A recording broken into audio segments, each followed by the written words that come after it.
들어가게 되면 여러 가지 장애가 생겨요. 심한 경우 뭐 들어가서 얼마 안 있어서 사람이 죽는다든가, 그리고 그 병이 난다든가, 잘 나가던 사업가가 사업이 쫄딱 망한다든가, 사기를 당한다든가. 부모님이 사는 집에 함부로 들어가서 사는 것이 아니라는 거를 아세요? 수리를 해가지고 그대로 산다면 괜찮아요. 근데 자식들이 여유가 생기고 이제 금전적으로 돌아가니까 집을 뜯고 그 자리에 집을 더 크게 증축을 하고 한단 말입니다. 그러면 어떻게 되는 줄 아세요? 망해요, 쫄딱. 그건 안 하셔야 됩니다.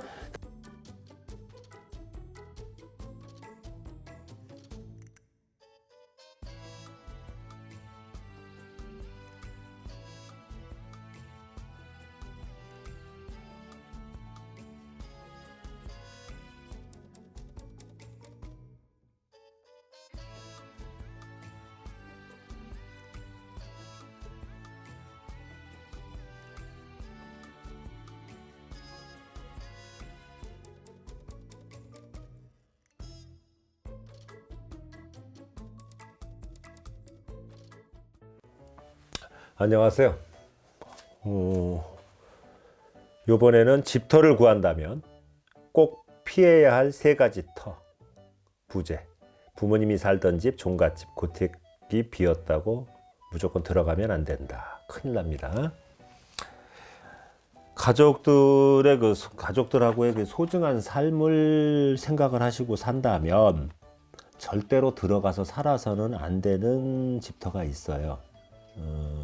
거기에 관해서 말씀을 드릴 건데, 집터를 구한다면 꼭 피해야 되는 흉한 터, 그런 집터 세 가지에 대해서 말씀을 드릴게요. 첫 번째, 집을 지을 때 굴곡진 곳을 메워가지고 집을 짓는 경우가 있죠. 이렇게 굴곡진 거를 그렇게 하는 경우가 많은데, 평면으로 돼 있는 땅이 아니고 굴곡진 땅을 평지로 다듬어 집을 지은 곳이 많아요. 근데 터가 아닌 곳을 만들어서 이런 데다 지었기 때문에 들어가게 되면 여러 가지 장애가 생겨요.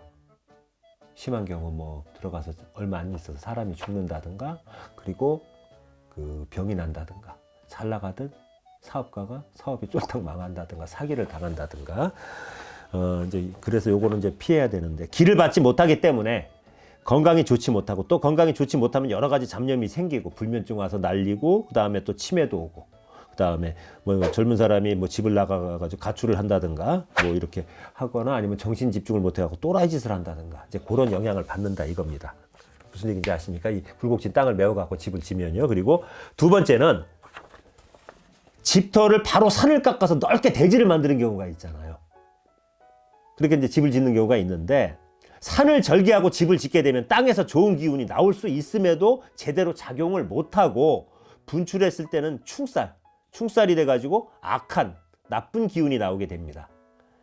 집을 짓다가도 그 중간에 뇌졸중이나 심장마비로 죽고, 또 다 완성되어 들어가더라도 바로 무슨 병이 와서 급하게 급사를 맞는다든가, 교통사고나 중풍 등 불의의 사고나 병으로 쓰러지는 사람이 많이 발생합니다.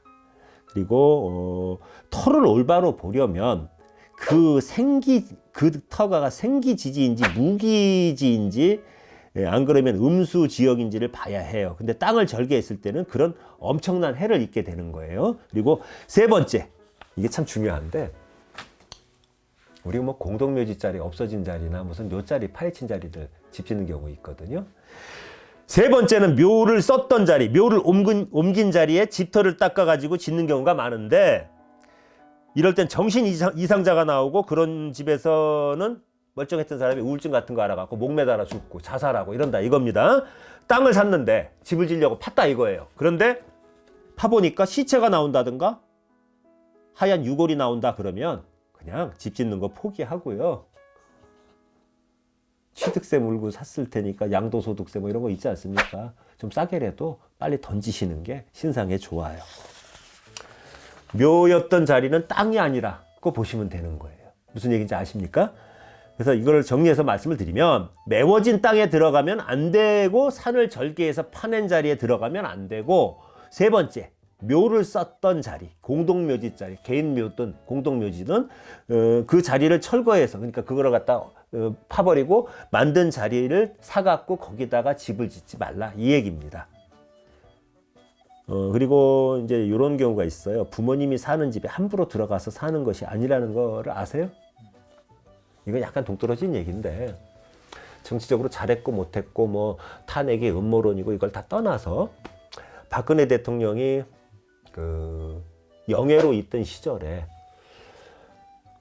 그 단연간 11.6 사태에 박정희 대통령이 총 맞아서 돌아가셔갖고 청와대에서 퇴거하기 전까지 살았잖아요. 성장기를. 그런데 거기에 다시 대통령이 그 딸이 돼서 들어갔잖아요. 나는 어떤 생각을 했냐 하면 우리 집사람은 알아요. 아무래도 임기를 못 채울 것 같아. 뭔 얘기야? 초반에 그런 얘기를 했어요. 탄핵 정국으로 가기 전에. 왜? 아버지가 총탄에 맞아서 돌아가셔서 관에 누워져서 나간 자리에 다시 들어갔는데 온전하겠어?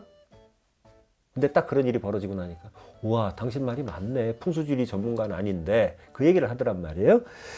이게 그런 맥락입니다. 몇십 년 동안에 부모님과 따로 살다가 부모님이 돌아가실 때가 돼가지고 부모님을 모시다가 부모님 집에 정착을 해요. 많은 경우 부모님 돌아가시고 수리를 해가지고 그대로 산다면 괜찮아요. 근데 자식들이 여유가 생기고 이제 금전적으로 돌아가니까 집을 뜯고 그 자리에 집을 더 크게 증축을 하고 한단 말입니다. 그러면 어떻게 되는 줄 아세요? 망해요. 쫄딱. 그건 안 하셔야 됩니다. 그리고 만약에 부모님이 살던 집에 들어가 살고 싶다면 그 집에 들어가서 살면서 이렇게 하랍니다. 한 1년 정도 우리 반려묘들 키우잖아요. 강아지나 뭐 개, 그 반려묘 같은 애완동물을 기르고 화초를 이제 심어보는 거예요. 그래갖고 그 개가 잘 자라고 그 고양이가 잘 자라고 그 화초가 잘 자라면 상관이 없는데 그 화초가 누렇게 마르고 동물들이 마르고 병이 들어갖고 그 개가 뭐 죽거나 뭐 개가 약간 까칠해져 갖고 사람을 물어뜯거나 그런 경우가 있잖아요.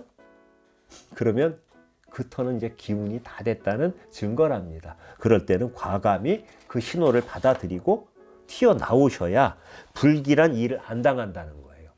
아셨어요? 이 영상 보시면서 뭐 하나 배우셔야 되잖아요. 그렇죠? 부모님이 살던 집이라고 해서 무턱대고 들어가서 살면 안 된다는 겁니다.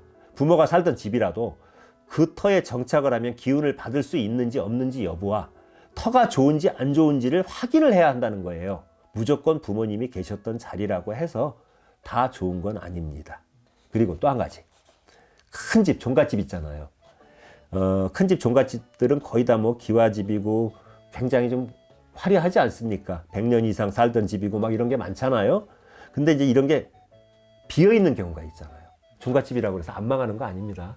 그 후손이 망해가지고 뭐 병들어서 죽거나 해갖고 나가잖아요.